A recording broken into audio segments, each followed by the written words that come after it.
మంచిర్యాల జిల్లాలో ఆసనాల గ్రామాలు అయితే ఉన్నాము. ఇక్కడ పోలింగ్ మాత్రం సజావుగా నడుస్తూ ఉన్నది. కాకపోతే కాంగ్రెస్ కార్యకర్తలు మాత్రం ఇక్కడ చాలా మంది ఉమ్మడిగా ఉన్నారు. కాబట్టి వాళ్ళ ఉద్దేశం కూడా ఏ పార్టీ ఎట్లా ఉంది, ఇక్కడ ఏ విధంగా పోలింగ్ అవుతుంది అనే ఉద్దేశం కూడా తెలుసుకుందాం. మా 40 ఏళ్ళ కళ సాకారమైంది. ఇవాళ వివేక్ వెంకటస్వామి గారికి ఎమ్మెల్యే అవుడు, గడ్డ వంశీకృష్ణ ఎంపీ కాబోతుండు. ఇది మా 40 ఏళ్ళ సాకారమైంది.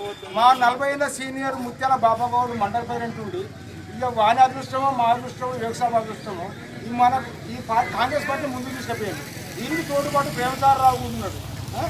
మాకు ఇంతకన్నా మాకు ఇంకేం లేదు. ఎన్నూరు మండల ప్రజలు ఈ గత 10 సంవత్సరాల నుంచి టీఆర్ఎస్ గవర్నమెంట్ నుండి అల్లకొల్లాడమై ఉన్నందుకు అది దాని నుంచి ప్రజలని ఆస్థాన గ్రామ పంచాయతీ ఆస్థాన ప్రజలు వంశాలకు బ్రహ్మరథం కడతారు. ఇది ప్రతి మండలి ప్రతి విలేజ్ అయినా కూడా గడ్డ వంశీ బ్రహ్మరథం కడతాను. ఓటు సామాన్యంగా ఓటు గడ్డ వంశీ మనిషి పోటీగా కొట్టేస్తారు. ఇప్పుడు ఆల్రెడీ ఇక్కడ పోలింగ్స్ అయితే నడుస్తూ ఉన్నాయి. ఇక్కడ ఓటర్స్ మాత్రం చాలా మంది ఉన్నారు. ఈ ఓటర్స్ ఏ విధంగా ఉంది, ఇలా మరి ఇక్కడ ముందు చూపు ఏ విధంగా ఉన్నాయనేది మనం తెలుసుకుందాం. కన్నూరు మండల్ మంచిర్యాల జిల్లా ఆస్థాన గ్రామంలో 57 పోలింగ్ జరుగుతుంది. మంచి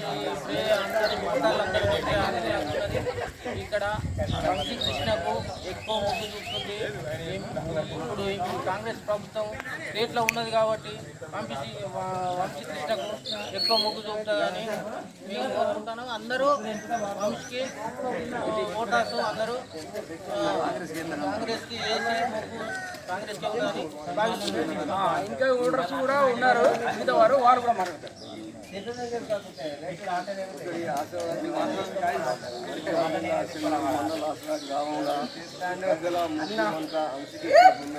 ఎందుకంటే ఆ గతంలో వాళ్ళ తాత తనల నుంచి చేస్తుండ్రు కాబట్టి మంచి పనులు చేసిండ్రు కాబట్టి ఖచ్చితంగా ముగ్గు చూసి ఖచ్చితంగా ప్రజలంతా అంశకి ఓటేసి ఖచ్చితంగా ఎంపీగా చేసి పార్లమెంట్లో కూర్చొని చాలా నమ్ముతాం. మేము ప్రజలమంతా కోరుకుంటున్నాం. ప్రజలు కూడా ఉన్నాయి, శాసనాలు కూడా బాగా కష్టాలు ఉన్నాయి. మాకు రిజర్వాయర్ కావాలని మేము కోరుకుంటాం. ఆయన చేస్తారని మా ప్రజలంతా ఆయనకే ఏం చేస్తాడని చెప్పి మేము కోరుకుంటున్నాం. ఖచ్చితంగా అమిత్ గారు గెలుస్తున్నాం. బరాబరిగా అమిత్ గారు గెలిచి పార్లమెంట్లో కూర్చుంటే మాకు ఆ నమ్మకం ఉంది. ఆ నమ్మకం రాజు ప్రస్తుతానికి ఆసనాల గ్రామంలో ఉన్నాము, మంచిర్యాల జిల్లా. ఇక్కడ ఎలక్షన్ మాత్రం ప్రశాంతంగా జరుగుతూ ఉన్నది. ఇక్కడ కాంగ్రెస్ కార్యకర్తలు ఉన్నారు, ఇక్కడ టీఆర్ఎస్ కార్యకర్తలు ఉన్నారు. వీళ్ళ గురించి కూడా మనం తెలుసుకొని ఒకసారి తెలుసుకుందాం. ఈరోజు పోలింగ్ జరుగుతుంది.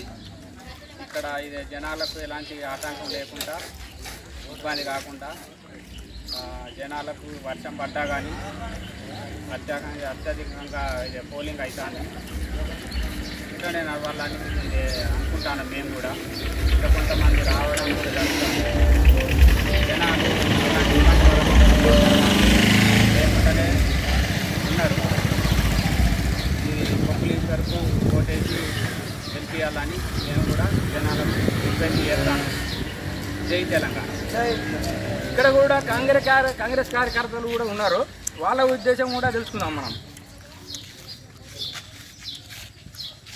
ఇక్కడ ఎలాంటి లొల్లి లేకుండా ప్రశాంతంగా ఎలక్షన్ నడుస్తున్నది.